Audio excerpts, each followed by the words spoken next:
Good morning. I want to speak to you this morning about a subject that is very close to God's heart in the year 5780. 80 is the gematria for the 17th letter of the Hebrew alphabet, which is Pei. Pei means mouth or breath. So from 5780 to 5789 is the decade of the mouth. It is the decade intended for releasing God's breath, God's word, God's decrees. Pei, the 17th letter, meaning words, follows the 16th letter, Ayin, meaning eye or spring. The words of your mouth follow the thoughts of your heart spring, because out of the abundance of the heart, the mouth speaks. So in this year 5780, the first year of the Pei decade, God is weighing the words of our mouths. Do you remember the king who was having a banquet using all the vessels out of the temple? And suddenly on the wall appeared handwriting, written by a hand that didn't seem to be attached to a body. It was writing with the forefinger of the right hand, and it said, "Many, many tekel upharsin." Weighed, measured, divided. Or in other words, you have been weighed in the balances and found wanting. So this year, God is weighing the words of our mouths. Now, very early this morning, I was lying in bed. The Lord woke me up early in the morning watch, and I began to worship just in my heart. And then I began to sing in tongues, and as I did so, I had the urge. I was lying flat on my back on the bed. I had the urge to lift my arms and begin to move my arms in dance movements. And at first it seemed like I was conducting an orchestra. And then the movement of my arms changed, and I was doing the same movement repeatedly over and over as I sang in tongues. And so I started to pay attention to what I was doing, and I discovered that I was forming the drawing of a treble clef for a musical scale in the air with my hands. The treble clef starts in the middle on the G line of the stave. It makes a circle going clockwise, round and round and round, and then it goes up to the top and down again to the bottom. I'm sure you all know what that scrolly symbol, the treble clef, or die geersleutel in Afrikaans, looks like. But as I was doing it, I started to also hear words in my head. When I started the beginning of the treble clef with the circular movement from the G line of the stave going forward in a clockwise motion, round and round, I heard turn. And when I went up to the top of the stave and down in a straight line, I heard and return.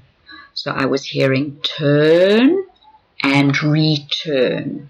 And I knew as I came down with the return, I was drawing a plumb line of God's righteous standard set out in His Word. He was calling His people to turn from their wicked ways and return to the righteous plumb line of His unchanging Word. Turn and return. Turn and return. So this morning I had planned to speak to you about Elisha's first mandate. But I want to just backtrack a little bit and go back to Elisha and Elijah crossing the Jordan. And Elijah had told him he was going to be taken away. And Elisha made a request. He said, may I have a double portion of your mantle? And Elijah said, this is a very hard thing that you ask. And I've puzzled over that for years. Why was it a hard thing? But then I finally understood while I was preparing in this week. Elisha was the servant of Elijah. When he asked for a double portion of the mandate, of the mantle, he was asking for the portion of the firstborn son. It is the firstborn son that receives a double portion of the father's inheritance. So Elisha was asking to be transformed from a servant to a son.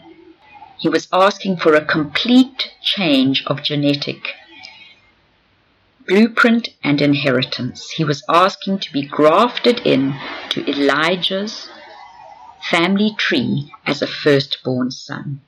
And Elijah did not have a wife.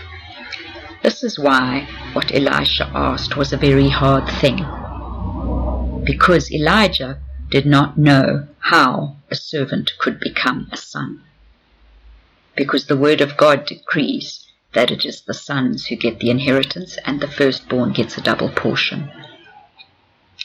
And this is why we know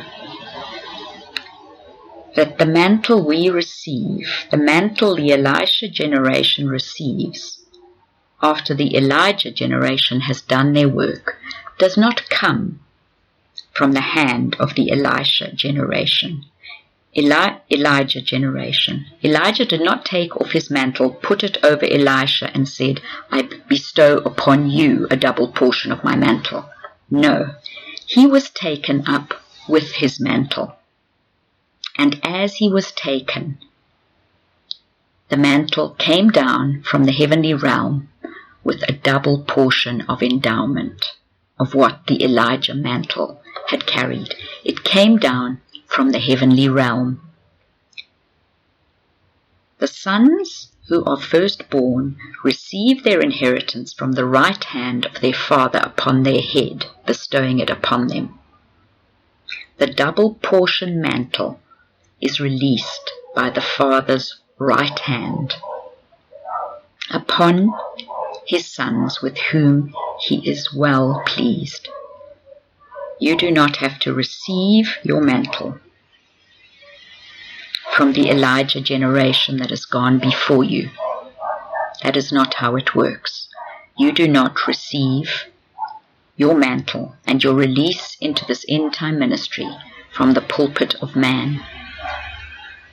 If you are going to be a son of God who walks like the firstborn from among the dead, Jesus, who carried a double portion, mantle of inheritance, you have to receive your mantle straight from the right hand of God. And who is seated at the right hand of God but Jesus himself?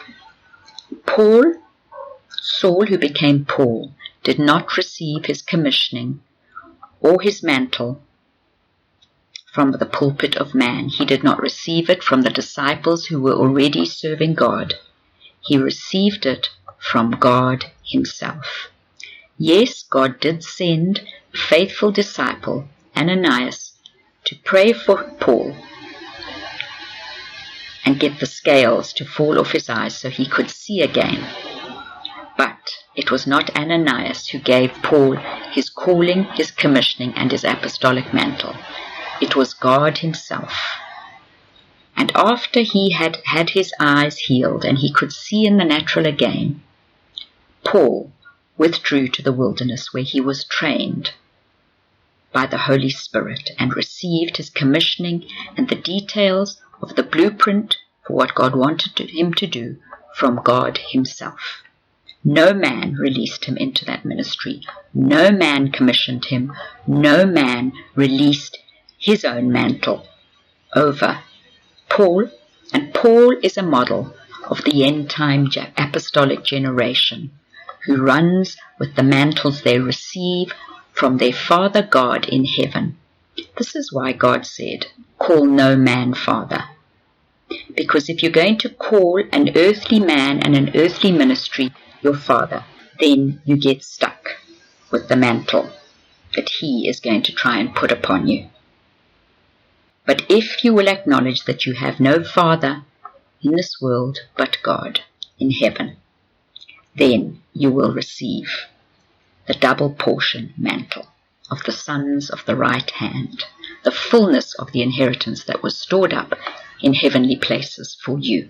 Psalm 45 says, "Forget your people and your father's house, for the king desires your beauty." It's talking about separating from your earthly lineage, from your earthly fathers, and becoming a part of the Melchizedek priesthood. Melchizedek had neither father nor mother. He had no earthly lineage. Jesus was a priest after the order of Melchizedek. Now I'm having a little bit of trouble with my microphones. I just need to get everything adjusted, and then I'll continue. God did tell me once he was going to make me a stand-up comic, and my heart failed me because I've got a very odd sense of humor. Anyway, am I on the air? Okay. So, as I was saying, you get your double portion from the right hand of the Father, not from the bones of the last generation. And praise God, there are no Elijah bones in the earth, because sure as nannies, someone would have been lying on that grave day in, day out. Oh, I'm going to get nailed for this.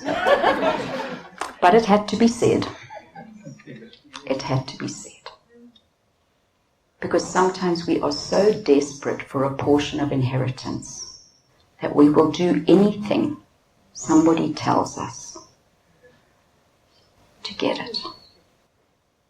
And I want you to know it's a different kind of desperation that God answers.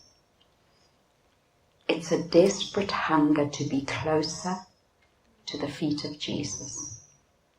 It's a desperate hunger to release a fragrance that makes the Father weep with joy, because this is what he had in mind. This cake smells exactly like it was supposed to smell. You know, God had a recipe.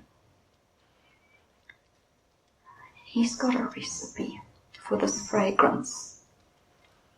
And oh, how he longs to smell it. Because you know, the portion I read in Song of Songs, I can see this message is going to wander all over the driveway. The portion I read in the Song of Songs says that the garden was locked and the fountain was sealed, and then he came in and he gathered. And when he had tested the first fruits that were coming forth from all those spice trees in the garden, that the north wind and the south wind wafted out to him, when he had tested the quality, then he unlocked the garden and he released the spring for others to come and taste and smell. Just like the wedding at Cana, the first fruits of the water turned to wine got tasted by the master of the feast. And when he was happy with its quality, he allowed the guests at the wedding to be served that wine. And he said, "Wow, you have kept the best wine till last." We are going out with a shout, beloved. I do not know if God is going to require you to give up your natural life by releasing the sound of the martyr bride. I don't know whether you're going to have to be part of the literal martyr company in the earth, because there will be many. But you know, it's like going to sleep every night and waking up in the morning. Death is just a bigger version of that, and we rehearse sleep every night for death. And when you die to self every day, it's not hard if you come to face a day of martyrdom. at the hand of someone who thinks they're killing you and doing a service to God. It isn't hard because you understand that as your blood is shed on the earth, you are adding to the portion of sound that paid the price for other people to attend the performance of the magnum opus of the Lamb. You know, in Revelation it says the martyrs that are under the throne, they say to God, how long, how long, how long until you avenge our death on the earth? And he says, just a little while longer until the full number of martyrs are in. Not all the musicians in the orchestra are there. Not all the sounds have fallen to the ground and died, cut off, but the blood is speaking from the ground. There's a huge auditorium of this world that needs seats purchased to watch the performance of the magnum opus of the Lamb. And somebody's got to pay the price for the tickets. We are the final generation. But you know what? When I was young and zealous at fasting, I bought the Fox's Book of Martyrs. It's not light bedtime reading, especially when you're new in the Lord.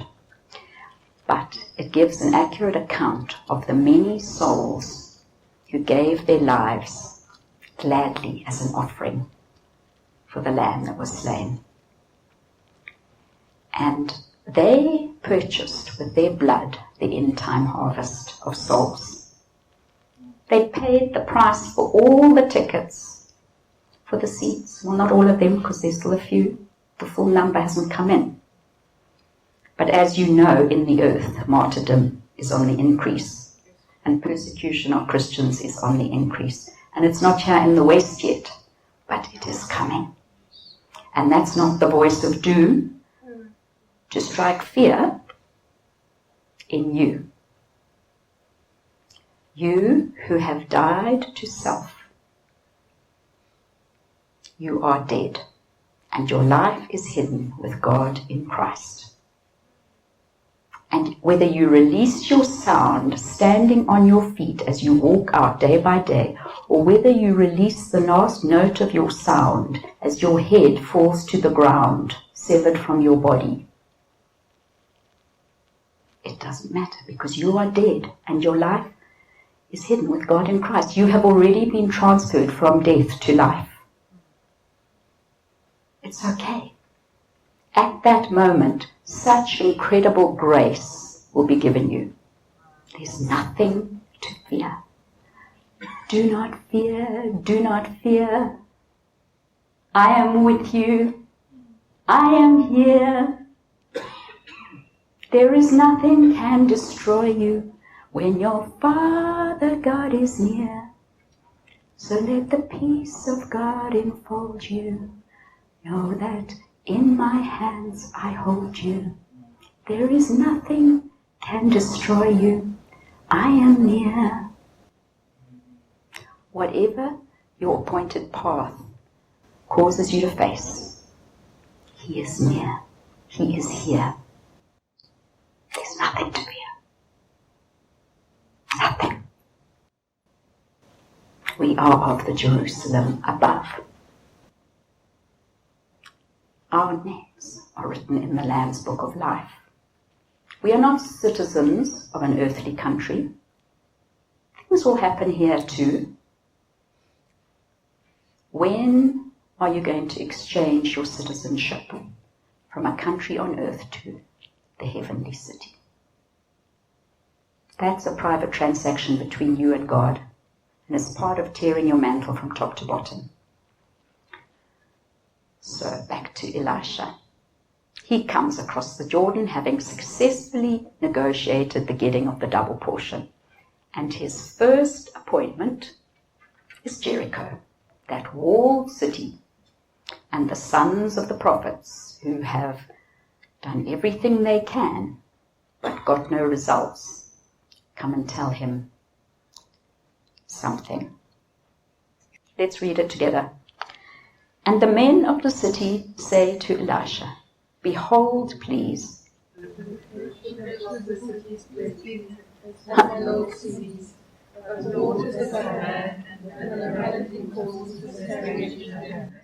Right, here is a problem. The waters are bad, and everything they plant doesn't come up. Hopefully they haven't been digging it up to see what is going on. But they have been planting seed and watering as any good gardener or farmer does, and nothing comes up. The land is barren. The spring produces bad water. Bad water causes miscarriage and barrenness. And it's not the enemies of the city stealing the harvest. It's the bad spring. So I want you to look at the fields you've been watering. By faith, have you suffered spiritual barrenness and miscarriage? Do you feel like God gave you promises that you watered in faith with prayer? And nothing came up. You never ate the fruit of that promise. Although you proclaimed that she who goes out weeping, bearing precious seed, will come again with rejoicing, bearing her sheaves, you decreed the word. You watered that seed with the word of God, which has life and never returns void, and yet you had got no fruit. It's so confusing when you do everything you've been taught to do, and yet you still do not ever get the fruit of the promise. Well, the quality of the water determines the harvest. Jericho is proof of that. You can plant heritage seed, you can pay a fortune for the highest quality seed. But if you water it with radioactive water, the seed will die. You can prove this with your microwave. You can plant 2 seedlings that have already taken root and come up in different containers. And you can water one with ordinary water and one with microwaved water. And the one you water with microwave water will die. It will go black and it will die because that water is poisoned. Do you know, in America, I was so shocked when I got there because I'm a tea drinker and we had been given a lady's house to stay in while we were there. I couldn't find a jolly kettle anywhere. They don't have kettles in their kitchens. I'm a good girl of British stock. I must have my tea. It's a ritual. Morning, afternoon, evening, Earl Grey. And I can't find a kettle. What do? They microwave their water. Then they put the tea bag in and they drink it. And they poison themselves. If it does that to a plant, what do you think it's going to do to you? So, if you have a microwave, you need to stare at it and think about it.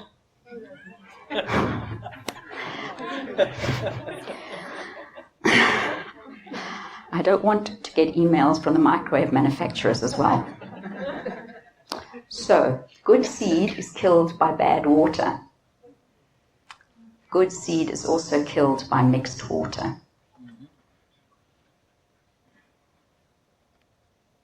James? Huh? Somehow you've... What have I done now? I'm learning to do a PowerPoint. Are you going People to who are the next listening. Yes. Is that right? Next. Go for it. There you got the power. Oh my, I'm going to get... Anyway. Doing well. Thank you. You get to see my maiden voyage in the PowerPoint waters. And thank the Lord they're not videoing this. James 3 verse 11. We nearly did live streaming. I mean, can you imagine? James 3:11. Does a fountain send forth at the same place both sweet and bitter water? Can it do that? Okay, this is simple chemistry or science, I suppose. If you take salty water and fresh water and you pour them together into one container, what kind of water do you have? Salty. Less salty than the original salty, but definitely not clean. So there's a huge issue here because we have a spring within us. Any gardener knows that you cannot water your vegetable seed with brackish water or salt water. It will die. It may come up, valiantly fighting against the salt, but it will not thrive. It will not bear fruit. It will die. You will not get a harvest. Never. I promise you that. It can't happen. God made it like that. Okay. So, here is the thing. The power of life and death is in the tongue. And those who love it will eat the fruit of it. So what kind of water have you been watering your seed with? We always blame the devil. He's been robbing my fields again. I've been watering in faith, and he's been pinching my harvest. That devil, he's a bad devil. And God is a good God. It's not the devil. It really isn't. It's the spring. Do you remember that Rahab lived in Jericho? In the wall. The walls of Jericho had to come down and her to come out of there to be in the lineage of Christ. Yeah. But she's also a type of the bride. Every woman in the lineage of Jesus has got qualities in her story that will tell you something about the journey of the bride. And Jericho is not a good place to be living, even on the wall as an observer, because the water causes barrenness and miscarriage. You might even get the seed to take root or be embedded in the wall of your spiritual womb. And you might even be pregnant with it for 3 months or 4 months, or maybe you might be even getting almost to full term, maybe 8 months, and you can feel the kicking. But sooner or later, that water is going to kill the fruit of your spiritual womb. Ouch. And it's not the devil, because you know what the thing is? We are 90% water, our bodies. I think I'm accurate. Someone may correct me, I'm sure they will. 70. Oh, 75. Thank you. Okay, that's 3/4 water. 75%. Wow. Wow. So,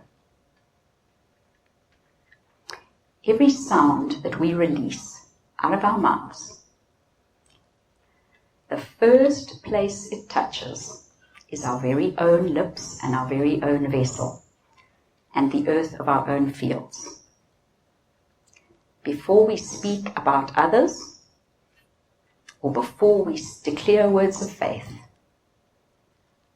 that water, whether it's bad or good, is watering your own earth. Oh dear. Oh dear, say those who suffer from road rage. Very discreetly, of course. Not with a baseball bat at the robots, but in the safety of your car, still holding the steering wheel and looking like you're praying in tongues, but you're actually cursing the person who's cut in front of you on the road or pinched your parking place. We all know what I'm saying. Okay.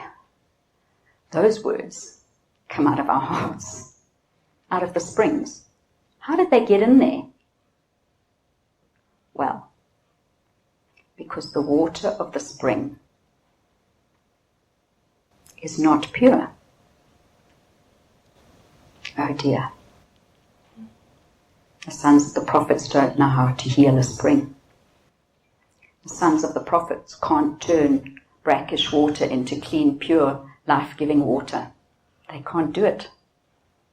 Who can do it? Only Elisha. Only the double portion carriers.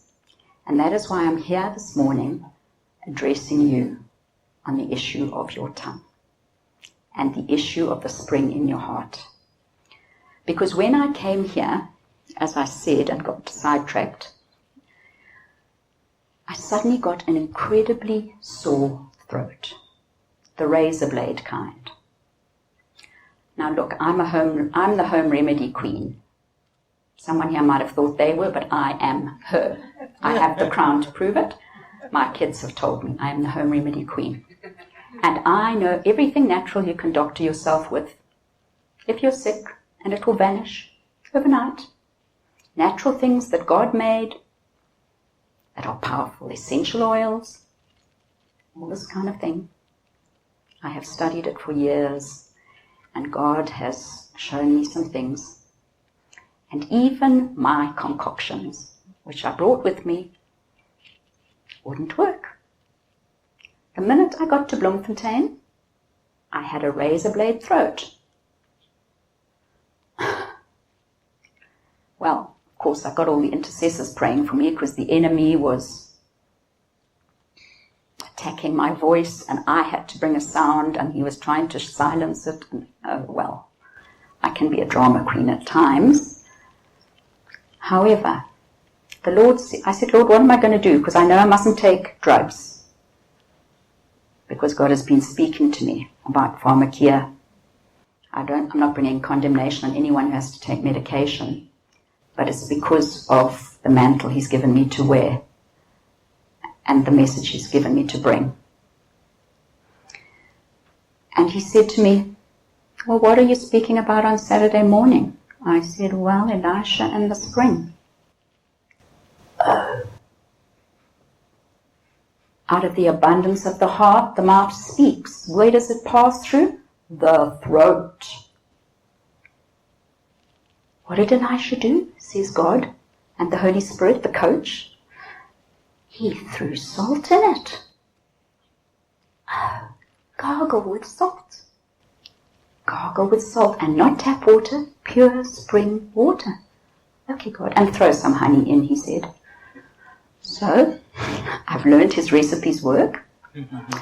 I quickly contacted another home remedy person, because God said, not sea salt, mountain salt, Himalayan salt.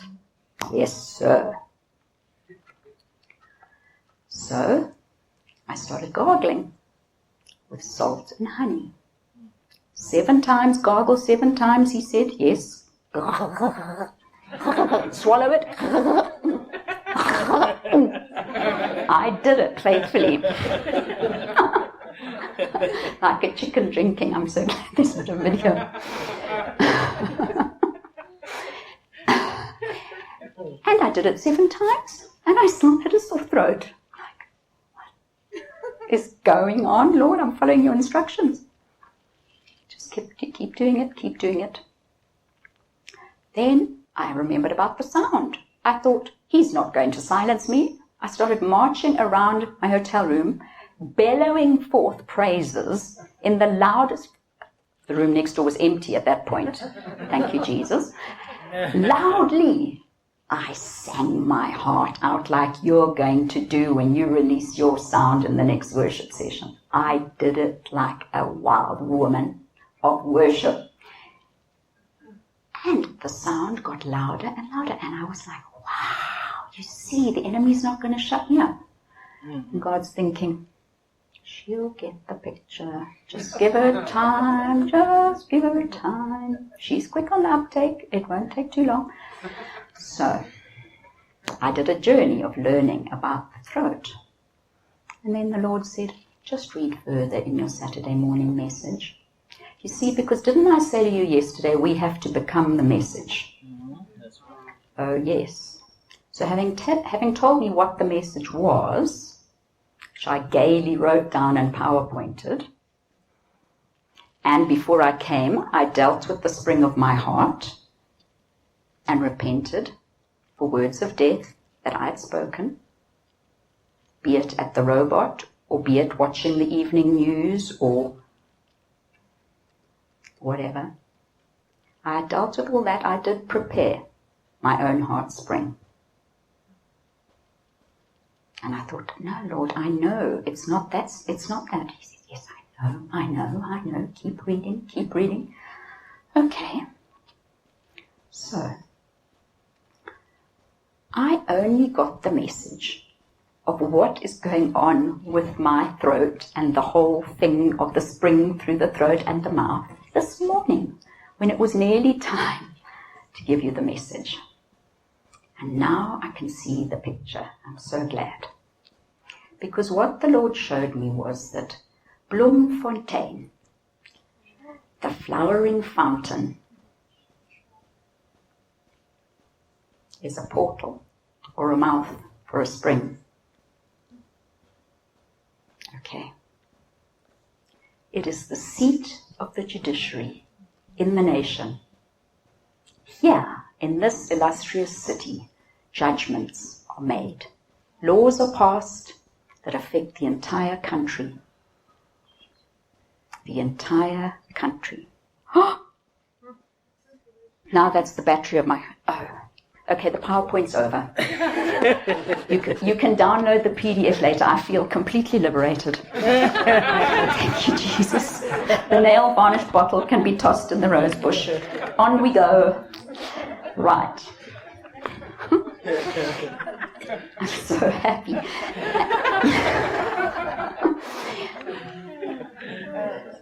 So, it is the seat of the judiciary. And here we are in the bridal chamber, the vision God gave Andre to establish in the flowering fountain of the seat of the judiciary. And what is God's plan and God's DNA for this place? That the body of Christ would release righteous judgments over not only this nation, but over the body of Christ. And the Lord showed me that unrighteous judgments have been released, not only in this place, but because it carries a message for the whole body of Christ. Bloemfontein is representative of the heart springs of the body in this nation, where judgments are passed that affect the whole body, just like what you say with your mouth affects all your fields. And he showed me that the spring is contaminated. Just like the spring in Jericho, the water is bad. Now I see that Shirley here, who is a good and trusted sister in the Lord, would like to share something that the Lord has shown her. We will still be off true north. The church is currently at 10 minutes to 12. We've heard the word this morning. Father has readjusted the times and the seasons, and he is at 12. That is the reason why we have to release sound here today, is to pull his church, his bride, into the fullness of where he is into the times and seasons that he is calling for. And that is not only about repenting and turning, it is about returning to him, his will and his ways, which is a blank canvas. It has nothing to do with us. It is alignment, his will and his way, and he will do it in tough love, which is relentless. He will clean his bride. He will have his will and his way, because he's taking us north, all the way north, all the way to Jerusalem, all the way to New Jerusalem. If you want to be there, today's your opportunity. But it's more than just your opportunity. It's the opportunity because we stand in the portal of this country to call this country into alignment with Father God Almighty, his will and his ways. Amen. Amen. So today Myrrh is releasing the sound of godly sorrow for sin. And then the oil of joy will come.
turn from our wicked ways.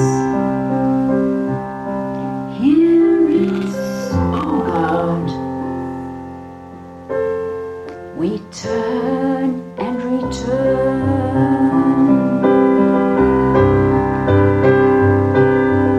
Search our hearts, oh God, see if there is any wicked way in us. We turn and we return. Take not your Holy Spirit from us. Search us, O God. Oh, we turn and we return. Search us, O God. Search us with your lamp. Oh, we turn and we return.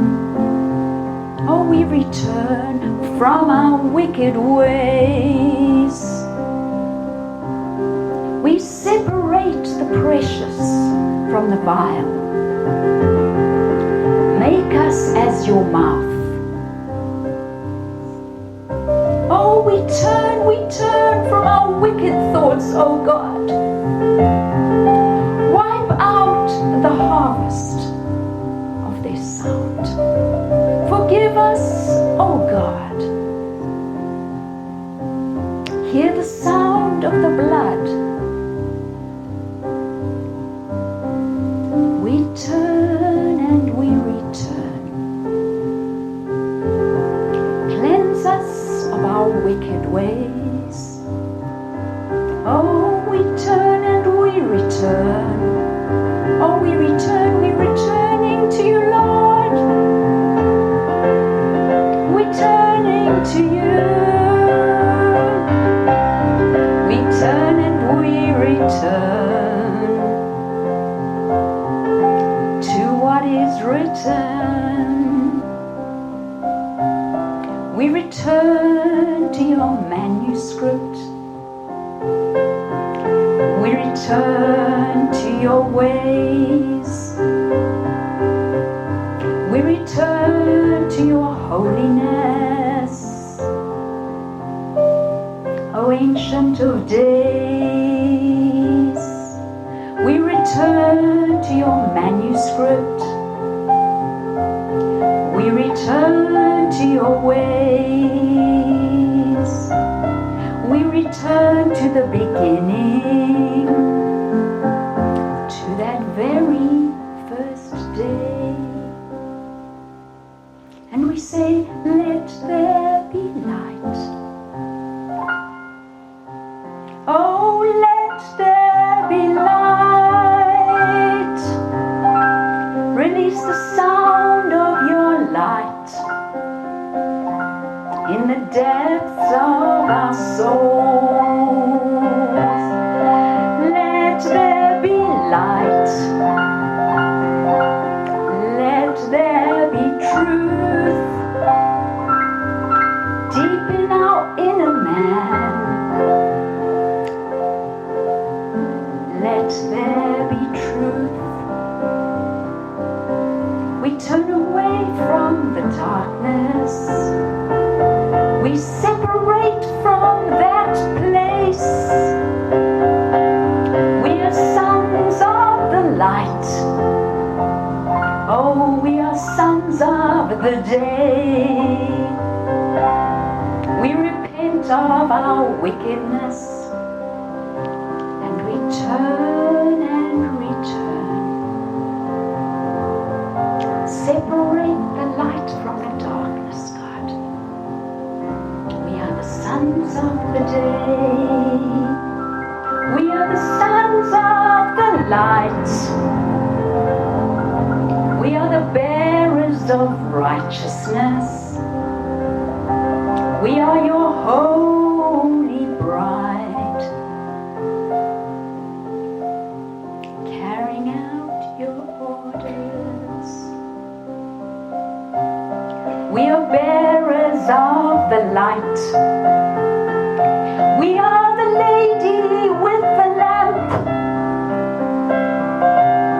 We arise and we shine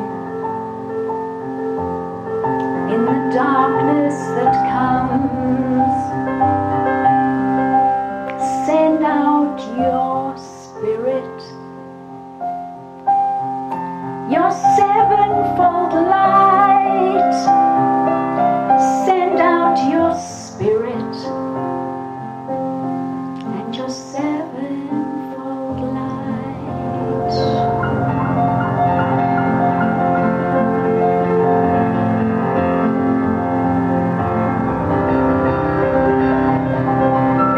Rivers, rivers, rivers of living water, the opening of the spring, the unsealing of the fountain of living waters within.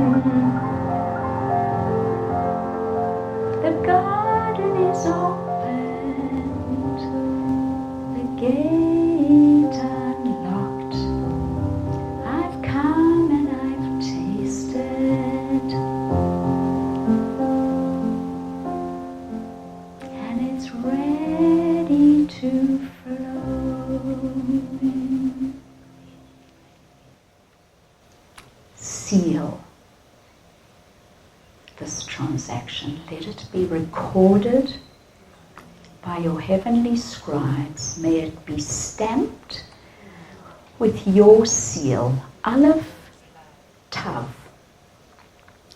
Tetelestai. It is finished. The price has been paid by those representing the bride and her fountain. Let it be recorded in heavenly archives that the price of the sound is sufficient to pay for the weight of the sin. The sound of the blood I have heard, and it is finished. Thank you, Father. Thank you so much for participating in this holy moment. Heaven will one day tell about this day. Like Jesus said of the woman who broke her alabaster box. Don't scorn this moment. Generations to come will tell of this moment, where the ointment was poured out on my feet, and the sound and the fragrance of it filled the whole house. The whole house. We've just released the sound of the fragrance to the whole house.